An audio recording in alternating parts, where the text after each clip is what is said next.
gentlemen, my name is Pam Stricker, and I am a third-generation Stricker.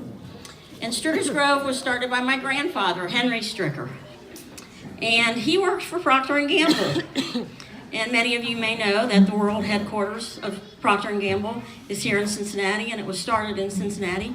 And he started working there when he was 11 years old. He worked there for 54 years. And when he started at 11, he worked on the loading dock.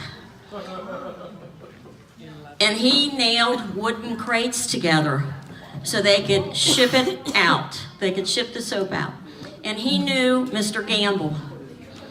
Now, in 1924, he bought 55 acres of land in Mount Healthy. And that's where the original park started. That was 1924 when he was an adult and he was starting his family.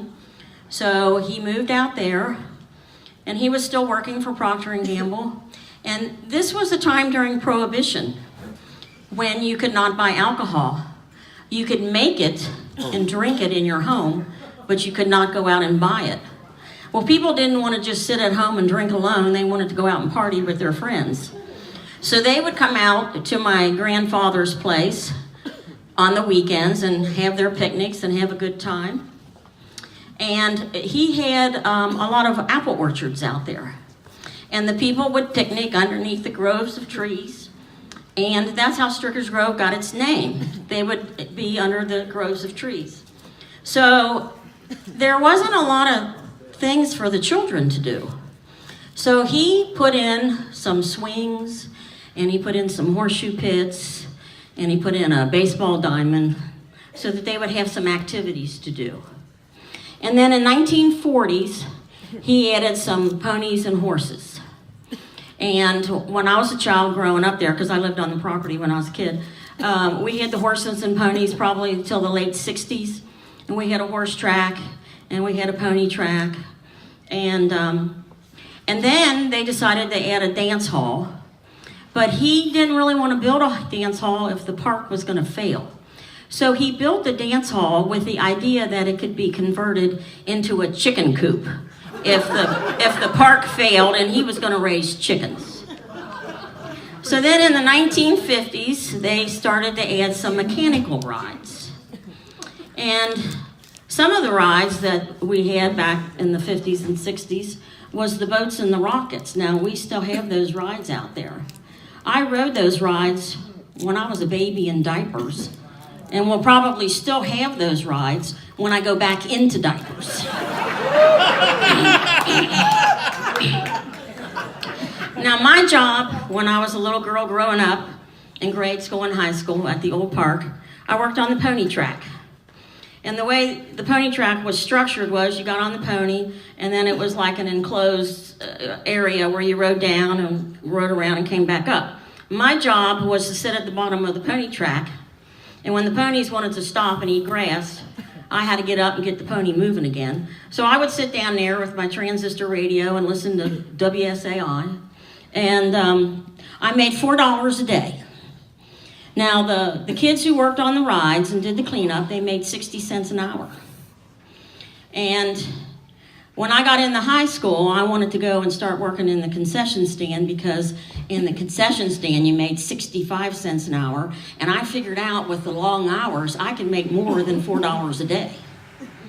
So then in 1960, my grandfather, Henry Stricker, he passed away. And he had 3 sons, which inherited the park. And that was Harold, Elmer, who was my father, and Ralph. Ralph was the youngest. And they ran the park for about 10 years together. And then they decided that they were going to sell the property. They had a lot of zoning issues there where they couldn't do things. And it really wasn't accessible to a major road. So they decided they were going to sell the property. Well, Harold, the older brother, said, I'm done. He said, I'm finished. I don't want it anymore. And my father said, I'm done.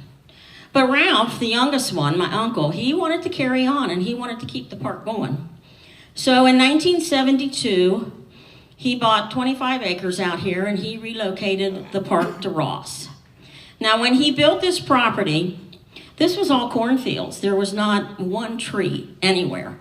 And Ralph wanted to make the park you know, with the trees and the people could picnic, and he wanted to make it like the old park.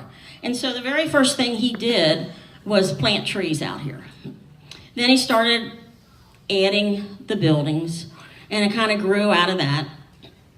And the reason why we rent to groups, and we really don't really cater to the public that much, goes back to those days of Procter & Gamble, when those groups came out. Then other groups wanted to come, and it just kind of grew out of that, where we always just did groups. Now, one of the things that we started, you know, people would come and they would say, oh, we had a great time today, when can we come back? We'd say, sorry, you can't. What do you mean we can't come back? So one day, I guess it was about 30 years ago, Ralph had a Sunday in August that nobody rented. And he says, well, I hate just to keep the park closed. I think I'll open it to the public and see if anybody comes. I'm going to call that Family Day. So he charged $3.50, and you got free soft drinks, free rides, free parking. And the way he advertised that was, now this was going to be in August, so we had picnics May, June, and July. He had flyers printed up, and when those other picnics would come, he'd send us out to the parking lot, and we had to put a flyer on everybody's car. So that's how he advertised Family Day. And so it kind of grew out of that. He had enough people that first year, he was satisfied. So he says, I'm just going to keep that, and I'm going to call that Family Day. So now we always have Family Day the second Sunday in August. And, you know, people, with us doing the groups and everything, people will call us a year or 2 years in advance, and they'll say, well, we want to, you know, we're calling you early. We want to book a picnic. And we say, well, we're sorry, we don't have anything available. Well, how can that be? I'm calling you so far in advance. Well, the way we rent the park is, when you rent a day with us, you are automatically guaranteed that day the following year. So we've been having some of the same groups since I was a baby. You know, like I can tell you the first Saturday in August is always going to be the Carpenters Union. Second Saturday in August is always the Electricians Union. And that day is yours as long as you want it. And then if you don't come back, you lose that day. And then we have a waiting list, and then they can move in. So that's why, you know, we've always just done the groups, and people say, you ought to open it up to the public.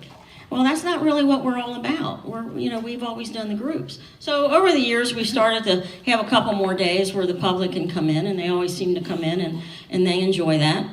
And then in 2007, my Uncle Ralph, he passed away.